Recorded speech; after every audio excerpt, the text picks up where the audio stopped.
네, 계속하겠습니다. 이제 양으로 10번의 소송 사기입니다. 소송 사기. 예, 간단한 것들은 후딱 넘어가서 1번. 그렇죠.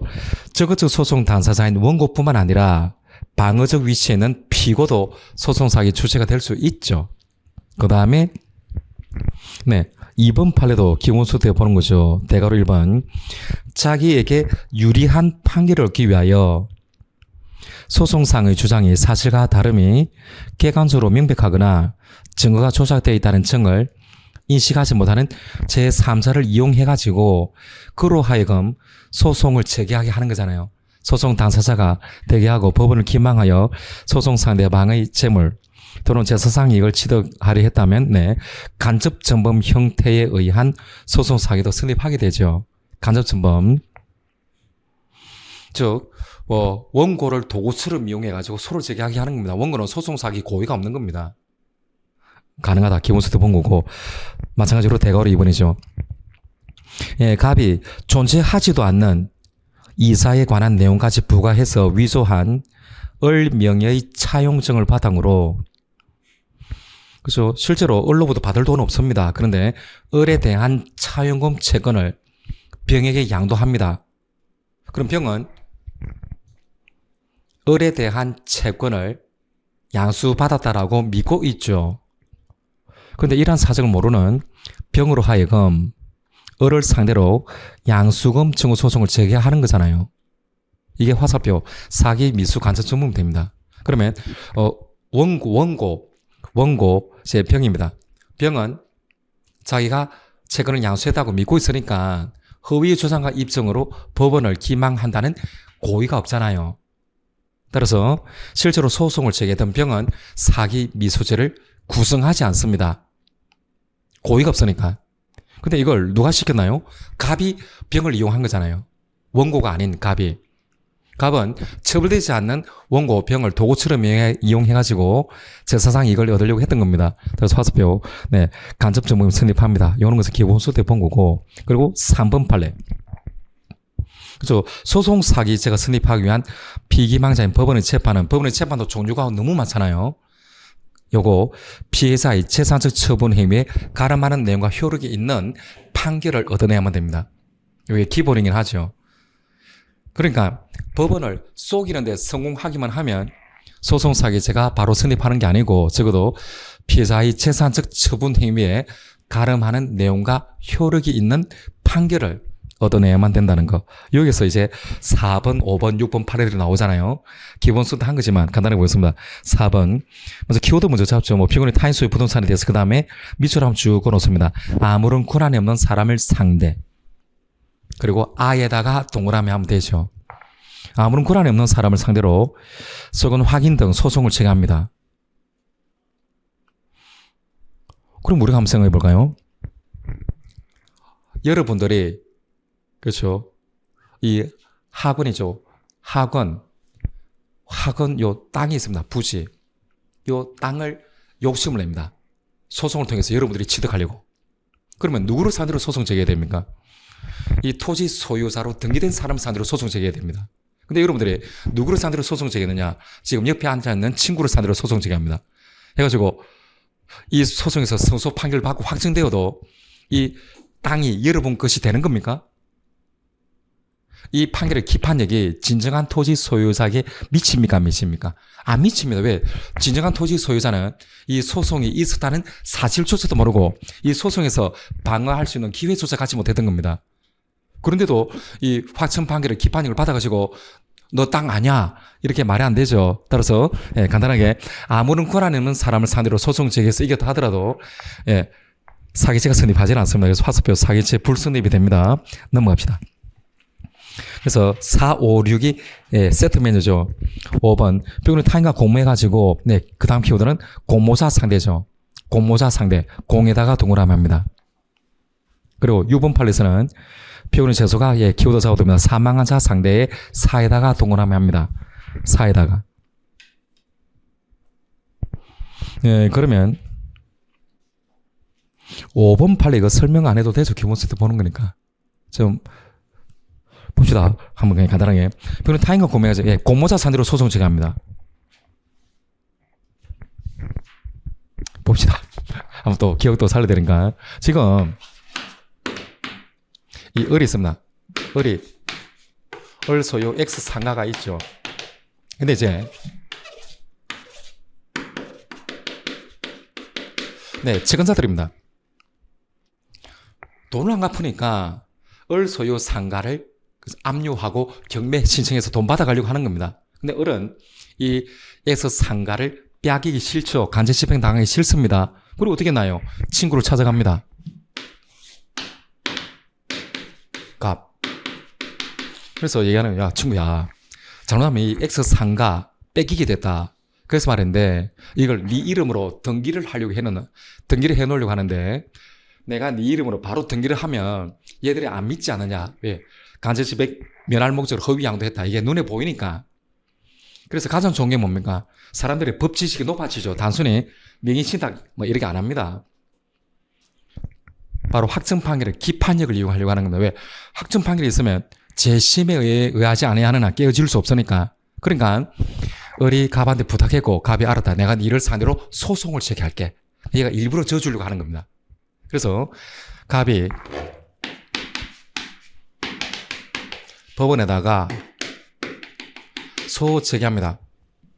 소유권 이전 등기 이행 청구서를 제기합니다. 그리고 판결 소장 부본이 송달되고 변론기일을 지정해 줍니다. 그럼 을은 변론기일에 법정에 출석해가지고 상대방의 주장이 허위임을 적극적으로 다툴까요? 아니잖아요. 얘는 일부러 져가지고 얘 명의로 옮겨두는 게 목적입니다. 따라서 변론기일에 가더라도 뭐 다투지도 않고 또 이럴 수도 있죠. 아예 변론기일에 안 나갑니다. 그럼 법원은 다시 변론기일을 정해가지고 송달해 줍니다. 얘 또 안 나갑니다. 그럼 두 번 안 나왔죠. 그럼 참고로 민사소송법상 더 이상 기다리진 않습니다. 두 번까지도 변론기일이 안 나왔죠. 그러면 2달 정도 기다려줍니다. 2개월 이내에 다시 피고가 변론기일 지정 신청을 하지 않으면 얘는 할 말이 없는 것 같다. 피고 불출석 자백 간주입니다. 그러니까 출석하지 않는 것은 원고 주장을 인정하는 것 아니냐. 피고 불출석 자백 간주로 이렇게 원고 성소 판결을 딱 내려주고 얘가 항소하지 않을 겁니다. 그리고 확정됩니다. 예, 그래서 이제 문제가 되겠죠. 그럼 갑에게는 허위의 주장과 입증으로 법원을 속이는 데 성공했죠. 성소 판결 받고 확정됩니다. 그러면 이 갑의 혐의는 을을 피해사라는 사기죄가 됩니까 안 됩니까? 누가 봐도 이 판결이 확정되면 을은 울까요? 웃을까요? 웃는 겁니다. 목적 달성하는 겁니다. 누가 봐도 공모자 상대죠. 공모했던 사람 상대로 소송 제기했다 하더라도 누가 봐도 을은 피해자가 될 수 없는 겁니다. 예, 요 판례가 출제가 잘 되죠. 뭐 어렵진 않고 외우는 겁니다. 외우는 거. 6번 판례. 아까도 잠시 나왔죠. 피고는 재수가 사망한 자를 상대로 하는 겁니다. 아니, 그럼 간단하게 보시면 이거죠. 얘가 소제기합니다. 누구를 상대로? 사자입니다. 죽은 사람 상대로. 아니, 이런 식으로 될까요? 됩니다. 법원이 바로 그 소장 부본이나 변론기일 소환장을 송달하겠죠. 그때 죽은 자리가 못 받고 다른 사람이 왜 원고하고 공모했던 다른 사람이 대리 송달 수령권자인 것을 송달받을 수 있는 권리가 있다. 이런 식으로 해서 송달받습니다. 그럼 법원은 송달되었다라고 믿고 있는 겁니다. 유효하게. 당연히 죽은 자가 변론기일에 나올 수는 없습니다. 그래서 피고 불출석 자백 간주로 원고 선소 판결 내려주고 일단 형식적으로 확정됩니다. 그러면은 사기죄가 될까? 일단 뭐 법적으로는 민사소송법리가 답을 주죠. 참고로 사자 상대 소송입니다. 무효입니다. 왜 그런가 하니? 그 판결이 취소 사유가 있다면 어떻게 됩니까? 항소나 상고에 의해서 바로 잡으면 됩니다. 근데 이건 아예 무효입니다. 왜 무효일까요? 소송에서 제일 중요한 게 대립 당사자 구조입니다. 원고는 있지만 피고가 없잖아요. 대립 당사자 구조 결여로 아예 무효입니다. 무효다라고 하는 것은 이 판결이 확정되어도 판결의 효력은 뭐 기판력, 경우에 따라서는 형성의 소남의 형성력, 그리고 강제 집행할 수 있는 집행력 이런 게 발생해야 되는데 이게 무효죠. 그러면 이 판결에 따른 아무런 효력이 발생하지 않습니다. 그럼 사기죄가 됩니까 안 됩니까? 조금 전에 봤지만 소송 사기에서 법원의 재판은 다시 피해자의 처분 행위에 가름하는 내용과 효력이 있어야만 됩니다. 근데 이건 효력이 없잖아요. 사기죄가 안 된다는 겁니다. 외웁시다. 0.3초 만에 아공사 사기죄 X입니다. 아공사 아무런 권한이 없는 사람 상대, 공모자 상대, 사사 상대 사기죄 X입니다. 근데 앞에 본 것도 3종 세트에서 뭐였습니까? 항소 지하, 감유 해제, 가등기 말소. 이거는 사기죄의 재산적 처분 행위로 평가되고 그 사안에서는 사기죄가 성립하더라. 이렇게 정리를 하고 신속 정확하게 문제를 풀면 됩니다. 이런 것까지는 기본소 때 쭉 했죠. 이제 7번 팔면 7번. 허위 내용으로 신청한 지급 명령이 그대로 확정되어 버립니다. 그럼 지급 명령이 뭐냐? 간단하게 이런 겁니다. 여러분들이 예를 들어서 친구한테 1,000만 원을 빌려줬습니다. 친구가 1,000만 원 안 갚네요. 근데 문제는 채권 존부라든지 액수에 대해서는 다툼이 없습니다. 다툼이 없습니다. 친구도 인정합니다. 1,000만 원 빌린 거는. 근데 안 갚네요. 그러면 법원에 가서 이행청구소 언제까지 지급을 이행하라. 이행청구소를 제기해서 돈을 많이 쓸까요? 변호사도 선임해야 되고 좀 복잡하죠. 가장 간단한 방법이 뭡니까? 지급명령입니다. 판결이 아니고 법원에 가가지고 지급명령을 신청합니다. 그리고 그게 걔한테 송달되겠죠. 그럼 걔가 2주 이내에 정식재판 청구나 이의제기하지 않으면 지급명령이 확정됩니다. 확정되면 뭐가 됩니까? 확정 판결하고 동일한 효력이 있습니다. 눈으로 한번 봅시다. 각주 8번 민수법 474조입니다. 지급명령의 효력. 지급명령에 대해서 이의 신청이 없거나 이의 신청을 취하하거나 가가 결정이 딱 확정되면 지급명령은 확정 판결과 같은 기판력이 발생합니다. 집행력이 발생합니다. 그럼 얘가 돈을 안 갚잖아요. 걔 재산을 압류하고 경매해서 돈을 받아갈 수 있으면 이와 같은 간단한 절차가 지급명령입니다. 그런데 그럼 다시 위로 7번 올라가서 보시면 받을 돈이 없습니다. 그런데도 허위 내용으로 신청했습니다. 지급명령을. 근데 그게 상대방이 이의제기하지 않았고 그대로 확정됩니다. 그럼 소송 사기 방법으로 선고 판결받아 확정된 경우와 마찬가지입니다. 화살표 사기죄 성립합니다. 8번. 이거 기본소득 보는 거죠. 본안 소송을 제기하지 않은 채 감유만 한 겁니다. 그렇죠? 예, 한마디로 감유.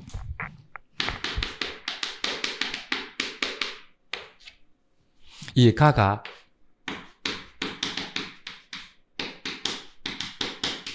임시가짜잖아요. 뭐 가등기, 가처분 전부 다 임시가짜입니다. 바로 감유입니다. 감유를 하는 이유가 뭡니까? 내가 쟤를 상대로 소송을 제기하려고 합니다. 근데 내가 소송에서 이겼다 하더라도 걔가 그동안의 재산을 탕진하거나 빼돌릴 수 있죠. 그러면 선고 판결 받아봤자 이 판결의 실효성을 담보할 수 없습니다. 그래서 보통은 본안소송 제기함과 동시에 감유를 걸어둡니다. 또는 본안소송 제기하기 전에 미리 감유를 걸어두는 겁니다. 감유는 그러면 우리 국어로 쉽게 표현하면 나한테 줘. 청구 의사 표시입니까? 아니면 일단 네가 그대로 갖고 있어. 요겁니까? 일단 그대로 가지고 있어. 요거잖아요. 압류는 강제집행이지만 감유는 강제집행의 보전 방법에 불과합니다. 일단 내가 앞으로 너를 상대로 소송 제기할 거니까 재산 빼돌리지 말고 일단 그대로 가지고 있어. 요런 겁니다. 그러면 감유는 나한테 줘. 이게 아니잖아요. 사기 실행 행위인 기망, 즉 청구의 의사표시를 한 것으로 볼 수 없습니다. 눈으로 봅시다. 본안소송을 아직 제기하지 않은 채 감유만 딱 합니다. 근데 문제는 감유는 강제집행의 보전 방법에 불과합니다. 따라서 허위의 채권을 피보전 권리로 삼아 감유했다 하더라도 그 채권에 대하여 실제로 청구 의사표시를 한 것이라 볼 수 없으니까 바로 허위 채권을 이유로 감유를 걸어뒀다 하더라도 화살표 사기 미수죄는 성립하진 않습니다.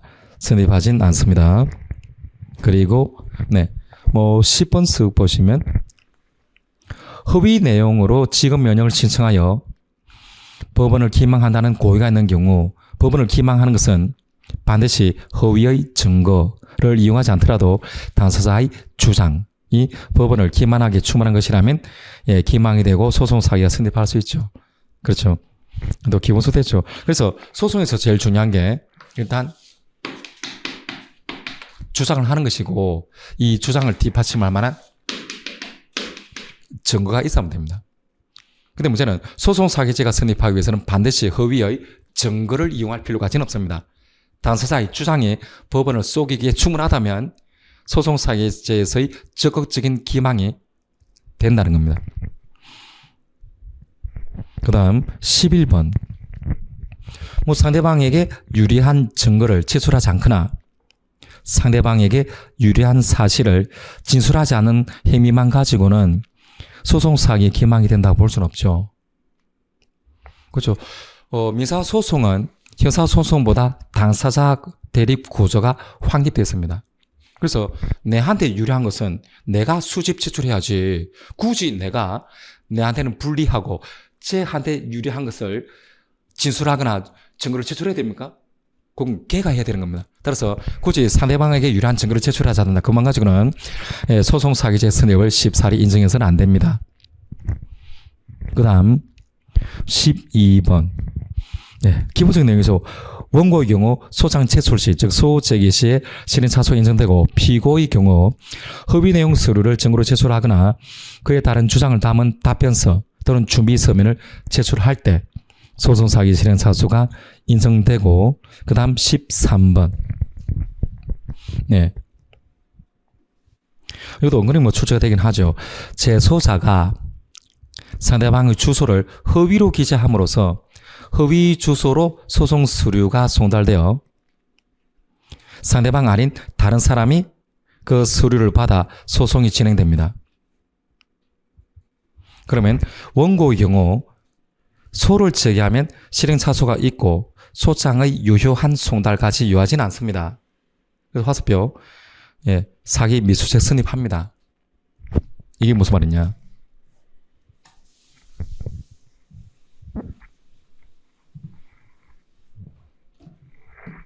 지금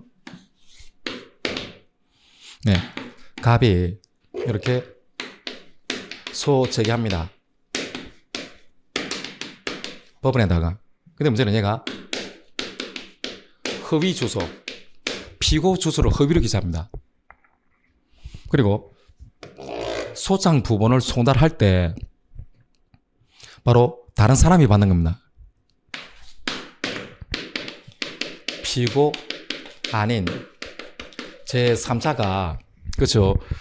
요 허위 주소지에 있다가 아이고 저희 아버지는 제가 아들입니다. 라고 해가지고 송달을 받아버린 겁니다. 근데 이제 진정한 피고는 따로 있잖아요. 허위 주소 송달입니다. 그러면 갑에게 소송 사기 미수가 될까? 의 문제입니다.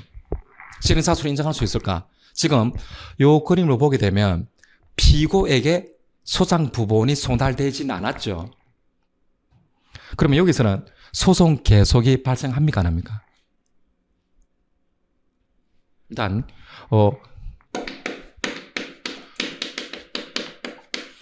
소송 계속이 무슨 말인지를 좀 알고 있어야 되죠. 소송 계속이다라고 하는 것은 소송이 컨티뉴입니까? 한차적인 표현입니다. 바로 얘가 소를 제기했죠. 소장을 제출했습니다. 아직까지 피고는 모르잖아요. 피고는 모릅니다. 피고는 언제 알게 됩니까? 소장 부본이 송달된 때. 소장 부본이 송달되면 피고가 비로소 저놈이 나를 상대로 소를 제기했구만. 알게 되죠. 그러면 이 소가 원고하고 피고 사이에서 존재하게 되는 겁니다. 이게 계속입니다. 계속이라고 하는 것은 바로 원고 피고 관계의 속함 이런 겁니다. 원고하고 피고 관계 사이에서 속하게 되는 겁니다. 즉 소송 계속 발생은 한마디로 언제 발생합니까? 소장 부본이 피고에게 송달된 때 바로 이 소송이 원고하고 피고 관계 속에 속하게 되는 겁니다. 알겠죠? 그러면 이 허위 주소 송달 사건에서는 피고가 아닌 제3자가 받아버렸죠. 그러면 이 사안에서는 아직은 소송 계속은 발생하지는 않습니다. 그러면 갑에게 사기 실행 차소 인정될까의 문제입니다. 인정됩니다. 원고의 경우 언제 실행 차소겠습니까? 소장을 제출했을 때. 소장 제출 시에 실행 차소가 인정됩니다. 우리가 한번 생각해 볼까요? 형법은 바로 행위 책임, 자기 책임입니다. 얘가 소장을 제출하는 것은 얘가 결정할 수 있죠. 언제 제출할 것인지는. 그런데 문제는 언제 소송 계속이 발생하는지는 피고인, 원고, 갑이 결정할 수 있나요? 그냥 법원은 사정에 따라서 소장 부분에 좀 늦게 송달될 수도 있잖아요. 얘가 또 유행 중이기도 하고 이런 식으로. 이런 것은 피고인의 입장으로서는 우연한 사정에 불과한 겁니다. 따라서 바로 자기 책임 원칙에 비추어 원고가 소장을 제출할 때 그때 실행차소 인정합니다. 그래서 이 판례 출제가 잘 됩니다. 그래서 봅시다. 네. 해설 보시면 원고의 경우 소즉해하면 실행차소가 있고 소장의 유효한 송달을 요하지 않습니다. 알겠죠? 따라서 소장 제출 시가 됩니다. 요는 게 아니다라고 하는 겁니다. 원고의 경우 소송사기 실행차수는 소장 부본 송달 시다. 틀렸죠? 또 같은 말로는 소송 계속 발생 시가 된다. 틀렸습니다. 소장을 제출할 때 이미 실행차수가 인정됩니다. 그 다음 14번이죠. 이게 요즘에 핫하죠. 계속 출제가 잘 되고 있습니다. 먼저 대가로 1번. 강제집행을 통한 소송사기는 강제집행 개시 신청했을 때, 강제집행해달라고 했을 때, 또는 이미 진행 중인 집행 절차에 나도 받을 돈이 있다 라고 배당 신청한 때 실행차수가 인정됩니다. 인정되고, 대가로 2번. 매우 중요하죠. 매우 중요합니다. 네. 허위 채권에 기한 공정증서를 집행권원, 네. 강제 집행할 수 있는 권리의 원천으로 하여 채무자의, 네. 기본은 해서 소유권 이전 등기 청구권에 대하여 압류 신청한 시점에 소송상의 실행 차수합니다. 이거 매우 중요하죠. 소유권 이전 등기 청구권입니다. 화살표. 당의 부동산 자체가 아니고 부동산에 대한 겸해 신청시가 아니라 그 사전 단계로서 소유권 이전 등기 청구권에 대하여 압류 신청한 시점에 사기 미수입니다. 이건 꼭 좀 정리를 해놓읍시다. 아직까지 계속 출제가 잘 됩니다. 왜 그런 거 아니? 본안 소송에 대해서 소제기 쓰이는 것은 누구라도 알잖아요. 웬만한 수험생은. 그럼 좀 어렵게 출제하자면 이제 강제 집행 절차에서의 소송 사기 실행 차수를 오히려 더 묻게 됩니다. 그러니까 이 판례들이 중요하죠. 그럼 이제 볼까요? 그 밑에 그림도 있죠. 그림.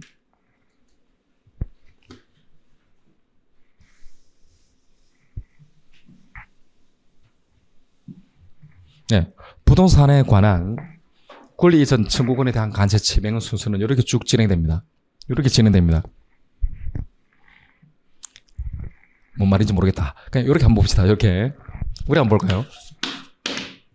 만약에 A가 있고 B가 있습니다. 만약에 A가 진정한 채권자입니다. 진정한. 우리가 채무자입니다.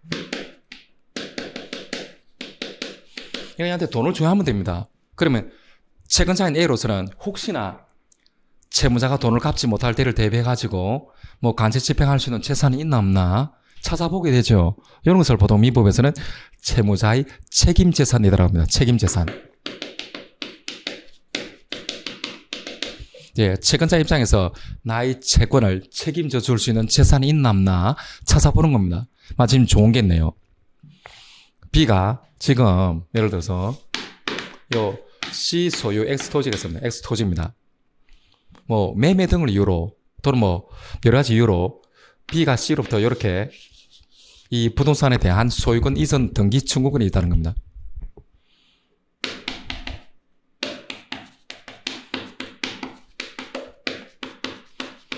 청구권이 있는 겁니다. A 입장에서는 좋죠. 그렇죠. 왜? 10억짜리 토지를 B 이름으로 경유할 수 있는 권리가 있잖아요. 근데 아직까지는 C가 소유자죠. 그러면 얘는 어떻게 하면 되나? 그다음부터는 우리가 생각하는 바 그대로입니다. 얘가 가진 소유권 이전 등기 청구권을 B가 다른 사람한테 양도하면 안 되겠죠. 이 권리를 양도해버리면 다른 사람이 소유권 취득하게 됩니다. 그렇죠. 양도해가지고 계획 명의로 등기를 해버리면. 그러면 책임 재산이 될 수 없잖아요. 그러니까 안 되겠다.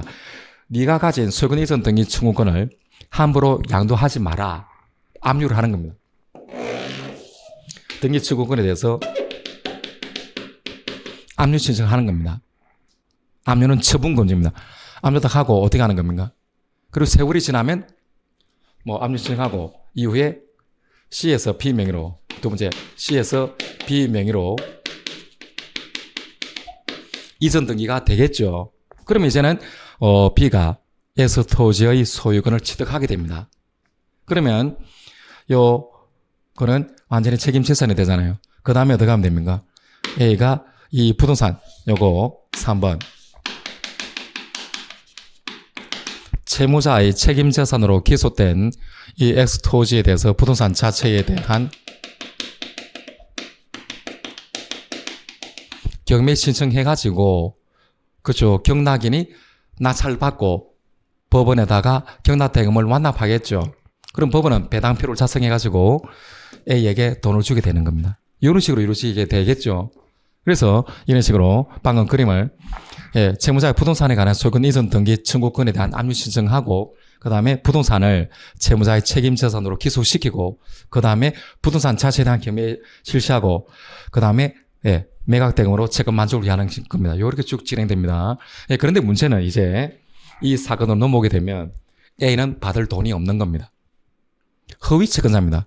받을 돈이 없으면서도 법원을 기망해야 하려고 하는 겁니다. 그래서 부동산 소유권 이전 등기 청구권에 대한 압류 신청했습니다. 그러면 여기서 언제 소송 사기 실행 차수 인정되겠는가의 문제입니다. 부동산 자체에 대한 경매 신청한 것 아닌가? 이거 은근히 중요하죠. 등기 청구권에 대해서 압류 신청하는 요때 사기임이 있습니다. 요때 이걸 꼭 정리를 해 놓습니다. 등기 청구권에 대해서 압류 신청했을 때 그래서 봅시다. 14번의 대가로 2번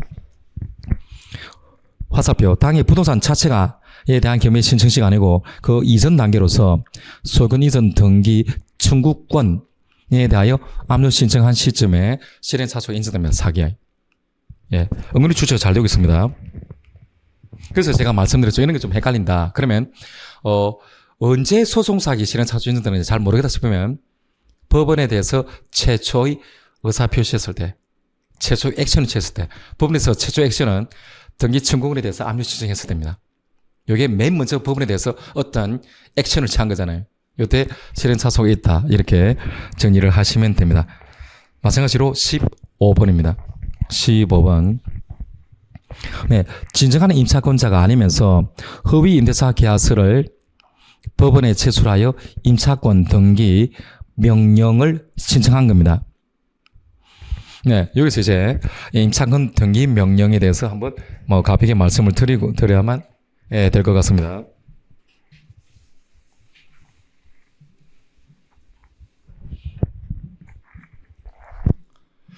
참고로 그냥 공부할 필요 없습니다. 물권하고 채권을 구분되고 물권은 대표적인 것은 소유권, 건저당권 이런 겁니다. 그리고 민법에서는 물권의 덕실 변경은 등기를 요한다. 원칙적으로. 그래서 소유권을 취득하기 위해서는 소유권 이전 등기를 경유해야 되고 건저당권을 취득하기 위해서는 건저당권 설정 등기를 마쳐야 되잖아요.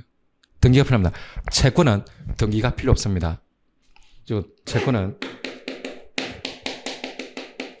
등기가 필요 없습니다. 가장 대표적으로 임차권이죠.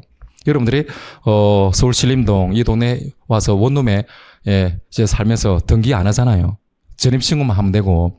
그래서 임차권은 등기가 필요 없습니다. 근데 지금 보는 것은 임차권 등기 명령입니다. 임차권도 등기가 되나? 가능하죠. 이게 임차권 등기 명령은 임차인을 보호하기 위한 것이고, 만약에 여러분들이 신림동에 만약에 경찰 합격하고 가던 동기랑 결혼까지 했고, 결혼해가지고 임대차 보증금 만약에 1억입니다. 1억 주고 투룸에서 이렇게 했다가 발령받아가지고 이제 강원도로 갈 일이 있습니다. 그때 마침 임대차 계약이 종료됩니다.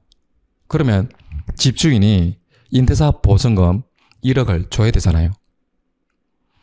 근데 돈을 안 주고 있네요. 돈을 못 받았으니까 방을 안 뺍니다. 돈 줄 때까지 내가 못 나간다. 이게 동시 이행의 항변권을 행사하는 겁니다. 동시에 이행하자. 근데 불편하죠. 강원도까지 출근해야 됩니다. 강원도 저기 강원도 고성까지 힘들잖아요. 그렇다고 해서 돈을 못 받았는데 방을 뺏으니. 그때 임차인이 어떻게 하느냐. 임차인을 보호하기 위해서 법원에 가서 임차권 등기 명령도 재판이죠. 임차권 등기 명령 해달라. 해가지고 임차권 등기 명령을 받게 되면 여러분들의 임차권은 이 부동산 등기부에 등기가 됩니다. 그럼 방을 빼도 됩니다. 왜? 물건, 건설당권 설정한 것하고 동일한 효력이 인정되니까. 그러면 이 집이 경매가 된다 했을 때, 그렇죠. 여러분들은 돈을 받을 수 있는 겁니다. 여기 임차인을 보호하기 위한 겁니다. 근데 이 제도를 못되게 쓰는 놈들이 꼭 등장하게 되죠. 그게 지금 15번입니다. 진정한 임차인이 아닙니다. 아닌데도 허위의 임대차 계약서를 법원에 제출해가지고 법원을 속이고 임차권 등기 명령 신청해버립니다. 그러면 그로서 소송 사기 실행 사소한 것으로 보는 겁니다. 더 나아가 임차 보증금 반환 채권에 관하여 실제로 청구 의사를 표시해야지만 그때 가서야 사기죄 실행 차소가 있다고 볼 건 아닙니다. 이것도 외워둡시다. 화살표. 사기 미수죄 성립합니다. 언제? 임차권 등기 명령 신청했을 때 맨 처음에 법원에 대해서 어떤 액션을 취했던 겁니다. 마찬가지로 그 이전에 소유권 이전 등기 청구권에 대하여 압류 신청했을 때 그리고 임차권 등기 명령 신청했을 때 실행 차소가 인정됩니다. 그 다음 16번입니다. 네, 법원을 기망하여 이게 무소죄까지 공부하면 쉽죠. 법원을 기망하여 승소 판결 받고 확정됩니다. 그럼 소송사기죄 성립했겠네요. 근데 소유권 이전 등기를 경유해버립니다. 한마디로 이건 내 땅 아닙니다. 그런데도 소송을 잘해가지고 이겼습니다. 나는 소송사기죄 성립합니다. 이후에 어떻게 할까요? 법원의 판결문을 나의 소유권을 점유하는 서면으로 해가지고 등기소에가죠. 이걸 제출해가지고 내 이름으로 소유권 이전 등기나 보존 등기를 경유해버립니다. 그러면 이미 성립한 소송사기죄와 별도로 뭐가 성립합니까? 우리 문수죄에서 228조죠. 공무원에 대하여 허위신고하여 공정정서 원본 등기부에 불실기재를 하는 겁니다. 내가 소유자가 아닌데도 소유자로 등기되는 거잖아요. 따라서 봅시다. 끝에 사기죄와 별도로 공정정서 원본 불실기재죄가 성립하고 실체적 경합범위 되죠. 사기죄는 이미 끝났죠. 선소 판결 받고 확정되었을 때 그 이후에 공모 등기 고문에게 허위 신고하는 겁니다. 허위 신고할 때 실행 차소 인정되고 그리고 이전 등기나 보존 등기가 경료되었을 때 불실기재죄는 종료가 되는 거잖아요. 힘이 태양이 전혀 다릅니다. 17번입니다. 제 17번하고 18번이 좀 비슷합니다. 물론 가장 중요한 것은 18번입니다. 전압의치 판결이잖아요. 일단 먼저 17번 보겠습니다. 네, 키워드를 먼저 잡는 겁니다. 가로 열고 부동산 등기부상 소유자로 등기된 적이 있는 자, 가로닫고 있는 자가 자기 이후에 소유권 이전 등기를 격려한 등기 명의인들을 상대로 허위 사실을 주장하면서 그들 명의의 그 다음 이처럼 주요권을 씁니다. 소유권 이전 등기 말소를 구하는 소송, 말소 소송을 제기한 겁니다. 이거 사기 미수가 될까? 먼저 보겠습니다.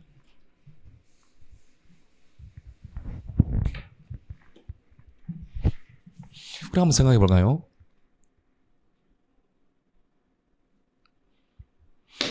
어떤 부동산에서 A 명의로 소유권 보존 등기가 되어 있습니다. 이후에 이 소유권이 이전됩니다. 이 사건 피고는 갑 명의로, 그 다음에 또 B 명의로 이전 등기가 되고 또 이후에 C 명의로 이전 등기가 됩니다. 그런데 갑은 부동산의 소유자로 등기된 적이 있는 자죠. 근데 갑이 못된 말은 못습니다. B하고 C 명의로 이전된 것은 무효다. 따라서 바로 민사소송으로 B하고 C입니다. 갑이 B하고 C를 공동 피고로 소송을 제기합니다. 어떤 소송일까요? B, C 명의의 이전 등기 말소 소송을 제기하는 겁니다.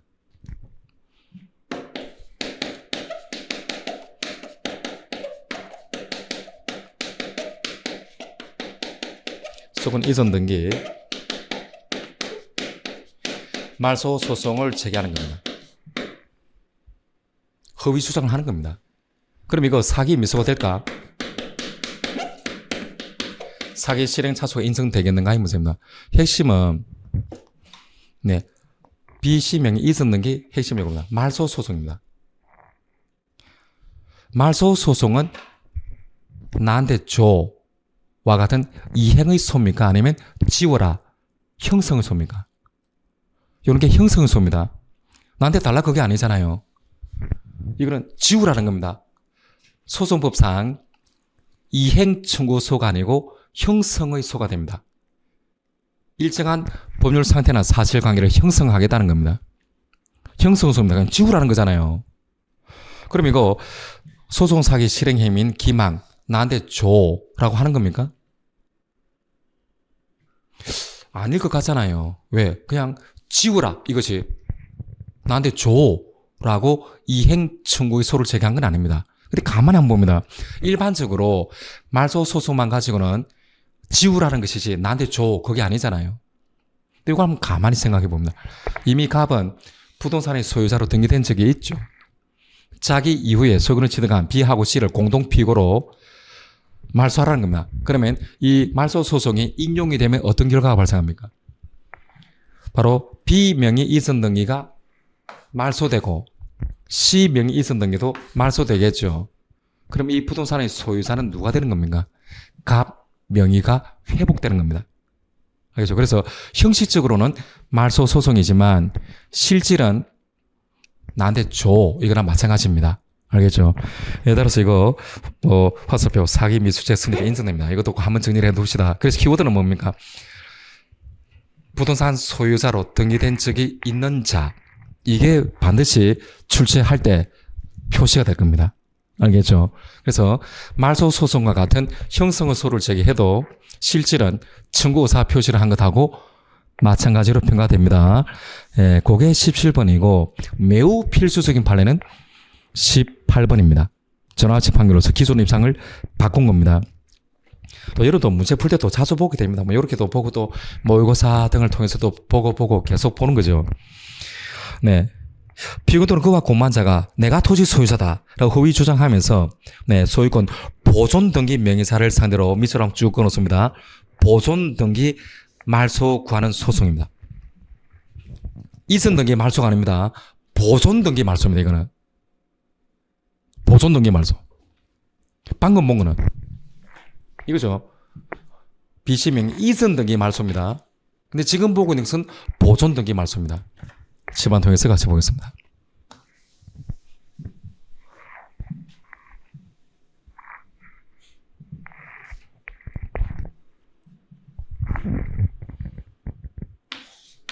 그래서 이 X라는 입력이 있습니다. 소유권 보존 등기 되겠습니다. A 명의로. A 명의로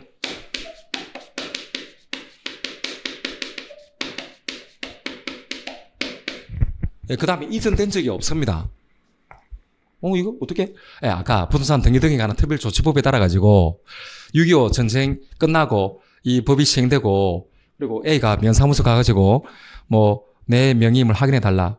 그렇죠. 확인서를 이제 신청했고 별다른 이의 신청이 없습니다. 그리고 인후보존서 다른 이웃 주민들도 이 X 임야는 A 거 맞다. 확인까지 해줍니다. 인후보존서 첨부해가지고 이제 A 명의로 소유권 보존 등기 해놓은 겁니다. 그 이후에 이제 갑이 등장하는 겁니다. 이걸 자기 것으로 하려고. 그죠? 얘는 소유자 아닙니다. 근데도 허위 주장하는 겁니다. 법원에다가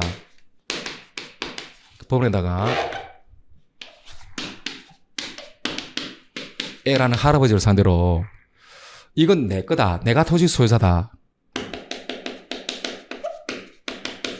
소유자다라고 주장하면서 바로 A명의 보존등기 말소 소송을 제기합니다.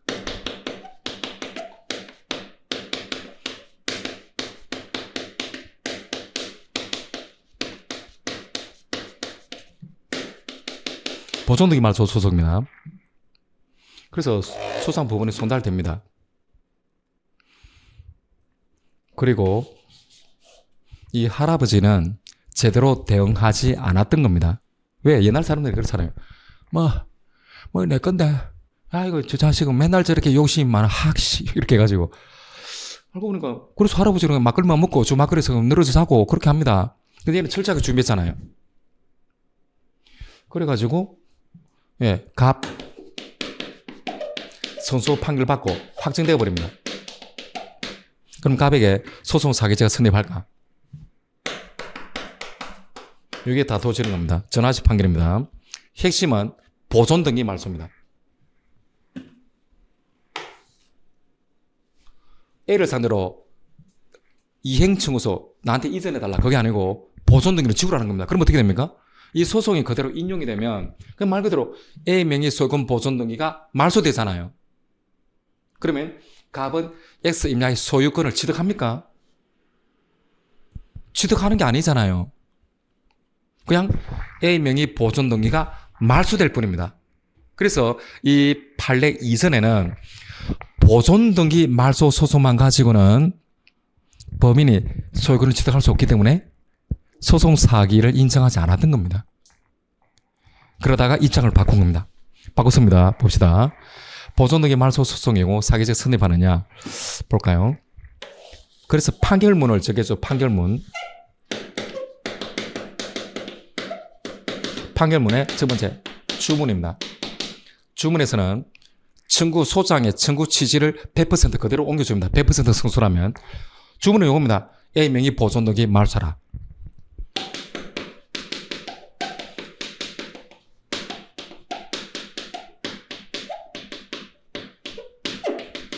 말소하라. 이렇게 하고 판결 이유가 있죠. 그 밑에 판결 이유에서 이제 쭉 씁니다. 메토를 검토해 본 결과 이 X 임야의 소유자는 갑임이 인정되므로 이런 식으로 법원이 쏘가가지고 그래서 X 임야 소유자는 갑이다. 그리고 판사가 막 이렇게 그렇죠. 뭐 서명 날인하고 다 해버린 겁니다. 확정됩니다. 그럼 참고로 이 판결이 확정되면 기판력은 어디에 발생하느냐? 민사소송법상 기판력은 요 주문에 대해서만 기판력이 발생합니다. 말소하라 요것만. 판결 이유에서 설치한 부분에 대해서는 기판력이 발생하지는 않습니다. 왜냐하면 판결 이유는 매우 많은 설치가 이루어지죠. 많은 양이 많습니다.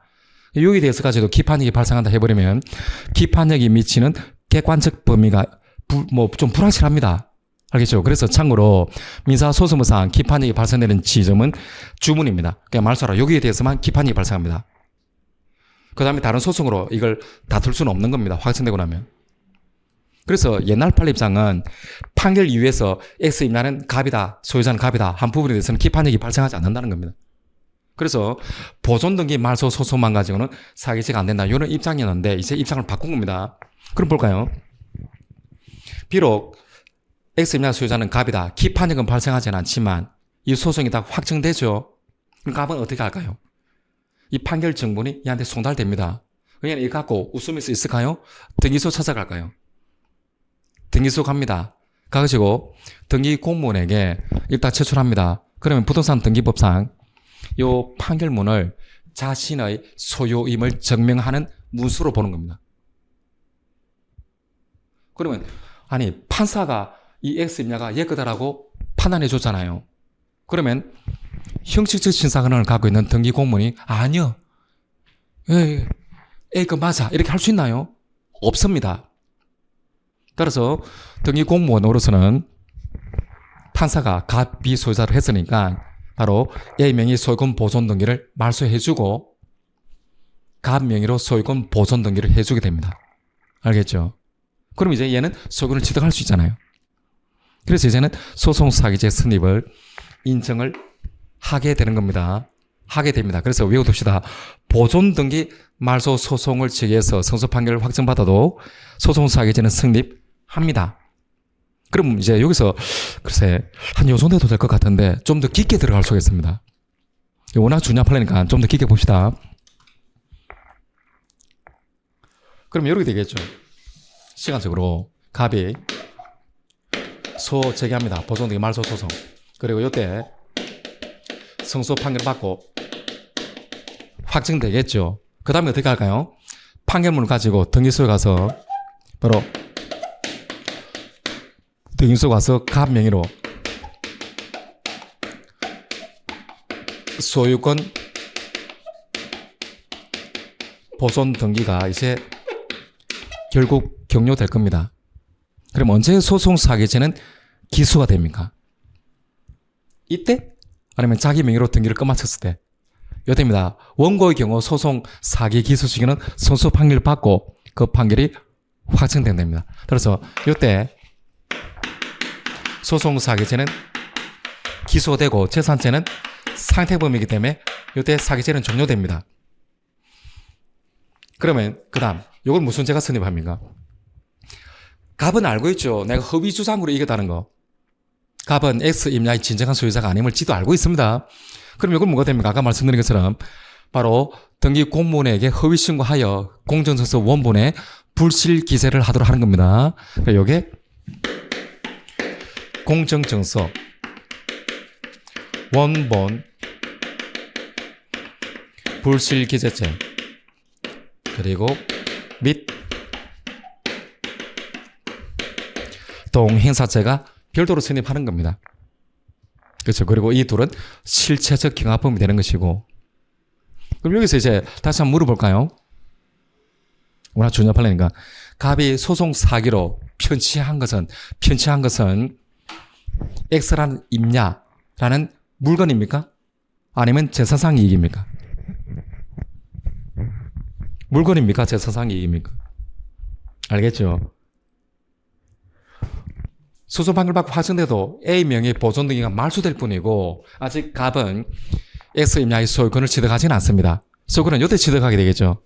보존 등기 경유했을 때 형식으로. 그러면 이때 사기죄로 편취한 것은 재산상 이익입니다. 왜 얻은 거? X 임야에 대한 A 명의 소유권 보존 등기를 말소하고 자기 명의로 단독으로 소유권 보존 등기 할 수 있는 지위라는 재산상 이익을 취득하는 겁니다. 봅시다. 눈으로. 18번입니다.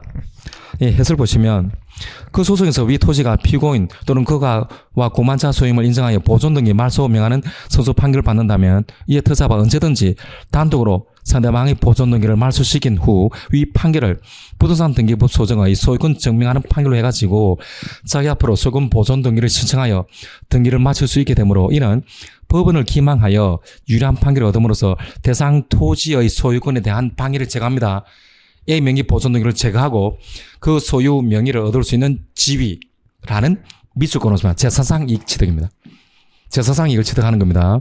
재산상 이익을 취득한 것이고 그 경우 기소 시기는 판결이 확정된 때이지 등기소에 가서 보존 등기 경유했을 때가 아닙니다. 알겠죠? 이거 뭐 중요한 판례입니다. 예, 그냥 외워두시다. 예, 보존 등기 말소 소송도 소송 사기죄는 성립하고 그 경우 확정 시기는 기소 시기는 승소 판결을 받고 확정되었을 때고 그때 편취한 것은 재산상 이익입니다. 재산상 이익입니다. 그 다음에 19번하고 20번까지 좀 보고 쉬겠습니다. 19번은 24년도 최신 판례이긴 하죠. 출제하기 좀 곤란하긴 할 건데 그래도 한번 봅시다. 워낙 기니까 이제 아파트 시행 사업을 하던 피고인들이 투자자인 피해자로부터 약정금 반환을 구하는 소를 제기당하자 조정 절차에서 합의된 금전의 지급 재원이 될 아파트 시행 사업 양도 대금의 지급 시기에 관하여 조정 상대방인 피해자를 기망하여 이에 속은 피해자가 조정에 응함으로써 약정금을 감액받아 채무 면세받았다. 이거 사기죄가 성립하겠는가 이 문제입니다. 일단 우리가 소송 사기입니다. 소송 사기의 경우 소송 사기를 쉽게 인정해서는 안 되죠. 그죠? 왜?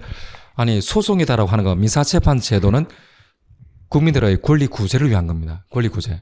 근데 이거 뭐 소송 잘못해가지고 나한테는 불리하고 상대방에게 유리한 증거를 제출하지 않는다. 그래서 소송 사기죄로 10년 이하 징역에 처하되면 이거 재판 잘못하다가 감만 가겠네요. 따라서 함부로 소송 사기 성립을 섣불리 인정할 건 아닙니다. 그래서 소송 사기죄가 성립하기 위한 기망은 적어도 적극적인 기망이 인정되어야만 됩니다. 그게 마찬가지로 조정 절차도 마찬가지라는 겁니다. 지금 여기서도 한번 볼까요? 해설을 보시면 원심은 피고인들이 피해자로 하여금 약정 기한에 검전을 수령할 수 있을 것은 좀 미개했고 내가 언제까지는 돈을 꼭 줄 거다. 그러니까 좀 조정에 응해달라. 그리고 금액도 좀 깎아달라. 그러니까 이제 피해자들이 속았잖아요. 계속 소송을 가는 것보다는 조정을 빨리 하는 게 빠르죠. 그리고 범인이, 피고인이 그렇게 얘기한 겁니다. 언제까지는 그 돈을 마련해서 줄 수 있으니까 조정에 응해달라. 그랬던 겁니다. 근데 계속 봅니다. 미개해 있고 만일 조정 절차에서 합의된 검전의 지급 재원이 될 아파트 시행 사업 양도 대금의 지급 시기가 약정 기한인 2016년이 아닌 19년이라는 점을 알았더라면 조정에 응하지 않았을 것 아니냐. 그 이후로 원심은 피고인에 대한 사기죄 공소 사실 일부를 유죄로 인정했던 겁니다. 원심은. 그러나 대법원은 그 다음 키워드 보시면 기망행위 성립 범위를 좀 엄격하게 좀 제한하죠. 함부로 쉽사리 소송사기 기망 인정하지 않습니다.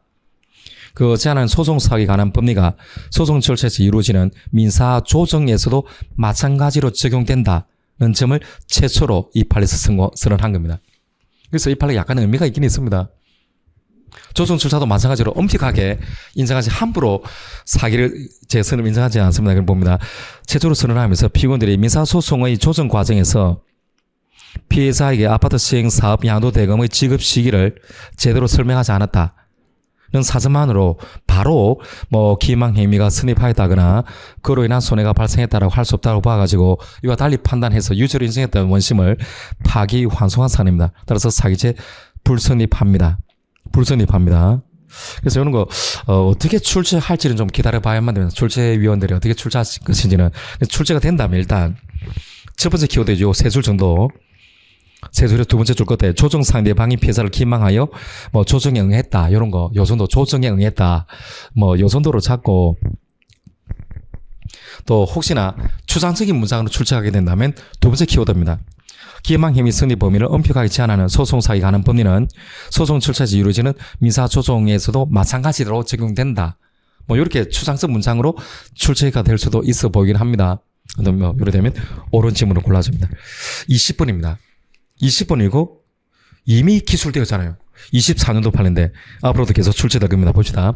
갑이 가처분 사건에서 변호사를 선임한 적이 없음에도 소송 비용액 확정 신청을 하면서 소송 비용액 계산서의 비용 항목에 사실과 다르게 변호사 비용 500만 원 이렇게 기재하긴 했는데 그냥 기재만 해놓고 이와 관련해가지고 실제로 500만 원을 줬다 이런 거 소명 자료 등을 조작하거나 허위 소명 자료를 제출하지 않았다는 겁니다.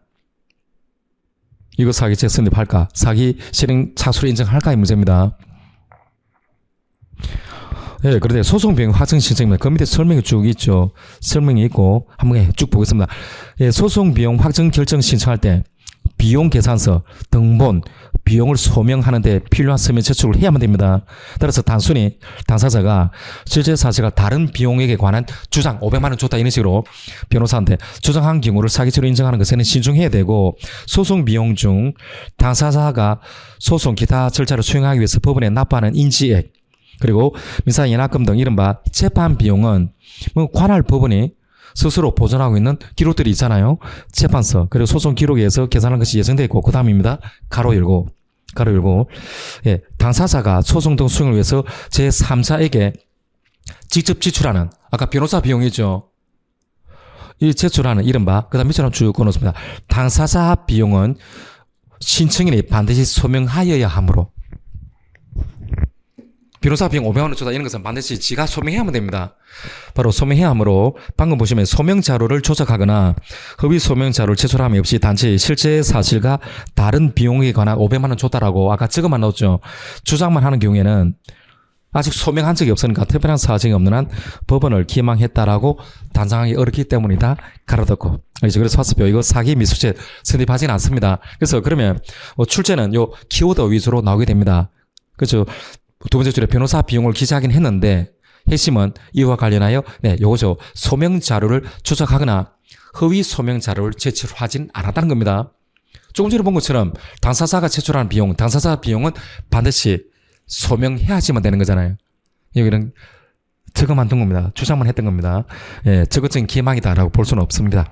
요거 이제 앞으로 계속 출제될 것 같습니다. 이미 기술되었으니까. 네. 잠시 쉬었다가 42페이지의 공범 이어서 보도록 하겠습니다.